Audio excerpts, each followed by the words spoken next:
Hello friends, good morning. कैसे हैं आप सब? आशा करते हैं कि आप सब बहुत अच्छे होंगे और खूब मन लगा के अपनी पढ़ाई लिखाई कर रहे होंगे। मैं भी अच्छी हूँ। तो आज है 4 अगस्त 2025 और पिछले लगभग 1 महीने होने वाले हैं कि मैंने अपने ब्लॉग वगैरह कुछ भी नहीं डाला है, क्योंकि जैसे कि आप लोग को पता है कि मैं आर के लिए प्रिपरेशन कर रही थी। तो आर का एग्ज़ाम जो है वो तो हो चुका है और उसके बाद भी मैंने जो है ब्लॉग वगैरह शूट नहीं किया था। तो ये मेरा आज बस थोड़ा सा आप लोगों को इन्फॉर्मेशन देना था कि हाँ, अब जो है आगे की तैयारी मेरी क्या रहेगी उसके लिए। और इस वीडियो में मैंने आर के पेपर के बारे में भी बात किया है, जो मैं आगे आप लोगों से शेयर करूँगी। उसको भी देखिएगा कि मैंने कैसे एग्ज़ाम दिया और कैसे मेरे मार्क्स वगैरह आ रहे हैं। तो अब जो है वो डेली वीडियोज़ जो है मैं कोशिश करके डाला करूँगी। और आप लोगों के कैसे गए पेपर, आप लोग भी प्लीज़ शेयर करिएगा। सभी गया हो पेपर, उससे कोई फ़र्क नहीं पड़ता, क्योंकि अपनी नज़र हमेशा उस चीज़ पर रखनी है जिससे तुम पाना चाहते हो, उस पर नहीं कि जिससे तुम खो चुके हो। क्योंकि जो होना था वो तो हो चुका। अब आगे का जो हमारी स्ट्रेटजी है, आगे का जो एग्ज़ाम है, हमें उस पर ध्यान देना है और उसके हिसाब से अपनी प्रिपरेशन करनी है। तो चलिए मिलते हैं अपने आर एग्ज़ाम के इन्फॉर्मेशन के बारे में। तो फ्रेंड्स, बात कर लेते हैं मेरे आर एग्ज़ाम के बारे में। तो मेरा आर का जो पेपर था वो मेरे हिसाब से तो ठीक गया था, बट जब पेपर दे के निकले थे ना, तो जैसे कि आप लोग को पता है कि हाँ, पेपर जो है वो बहुत ही मतलब बहुत ही ज़्यादा नहीं कह सकते। देखने में तो लग रहा था कि हाँ बहुत ज़्यादा इजी है, बट पेपर देने के बाद आकर के मतलब आंसर की से मैच करने के बाद, मैंने तो आंसर की यूट्यूब वगैरह से नहीं मैच किया था। मैंने कहा जब ऑफिशियल आ जाएगा मैं तभी मतलब अपना जो है मैच करूँगी आंसर की। तो उससे मैच करने के बाद पता चला मतलब बहुत ज़्यादा सिली मिस्टेक्स हुए हैं। जो क्वेश्चंस आते हुए भी मैंने गलत कर दिए, और उसके अलावा कुछ क्वेश्चंस तो ऐसे थे जिनको मैंने बुकलेट में तो टिक किया था और उनके आंसर भी ठीक मैंने टिक किए थे, लेकिन मैंने उसको जो है अपना OMR में फिल नहीं किया, क्योंकि मुझे उसमें कन्फ्यूज़न थी।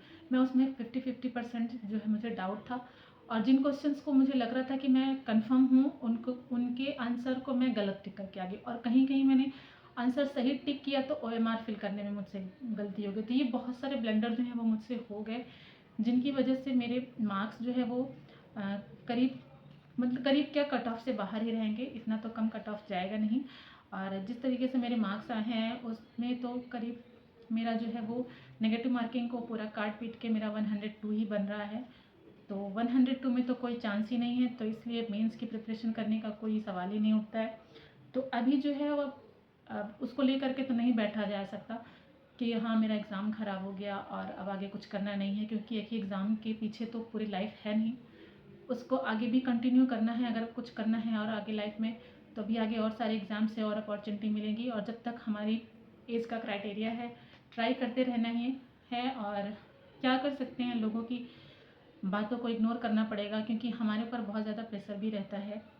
स्पेशली हाउसवाइफ को बहुत सी बातें भी सुननी पड़ती हैं कि हाँ तुमसे क्या ही हो पाएगा, छोड़ दो ये सब कुछ, घर के कामों में ध्यान दो, घर के काम करो, बच्चों को संभालो।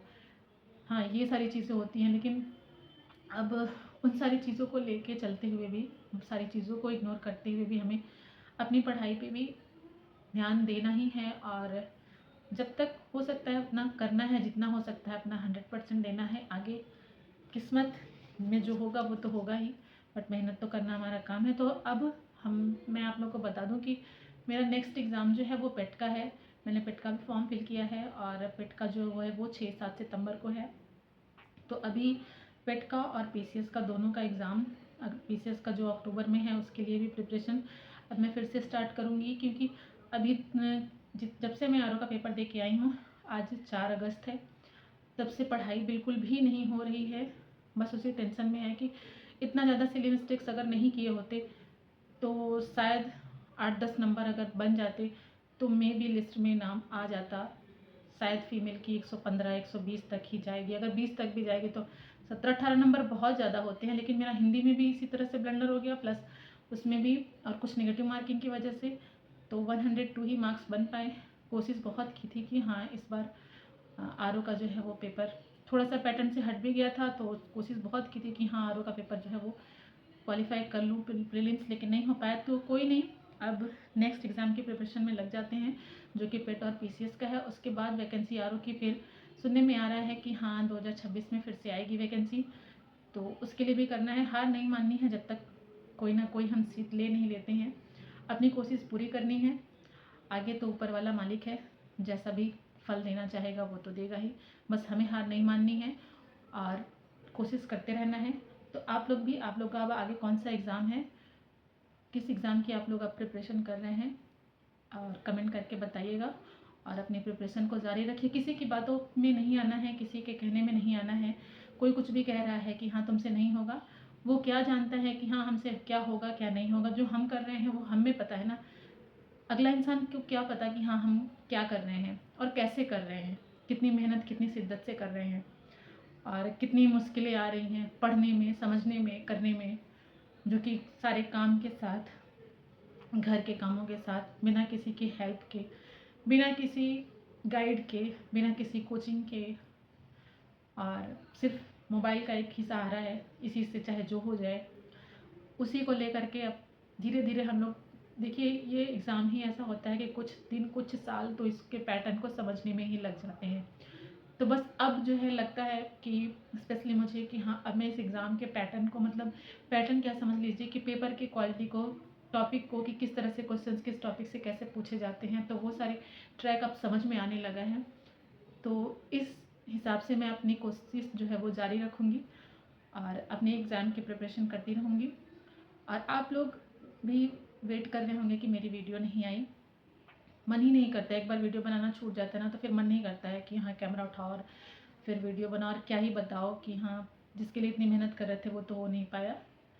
लेकिन फिर से ट्राई करेंगे, फिर से कोशिश करते रहेंगे, और कोशिश करूँगी कि अब रेगुलरली वीडियो बनाऊँ और वीडियो को कंटिन्यू अपना जो है वो डालती भी रहूँ, और अपने एग्ज़ाम की अपनी स्ट्रेटजी को जो है वो फॉलो करती रहूँ। और पेट के लिए भी, जो लोग पेट की तैयारी कर रहे हैं वो लोग कमेंट करके प्लीज़ बताइएगा कि आप लोग पेट के लिए क्या प्रिपरेशन कर रहे हो, कैसे कर रहे हैं। मेरा फर्स्ट टाइम है, मैंने इसके पहले पेट का एग्ज़ाम नहीं दिया है, तो ये मेरा फर्स्ट अटेम्प्ट है पेट के लिए।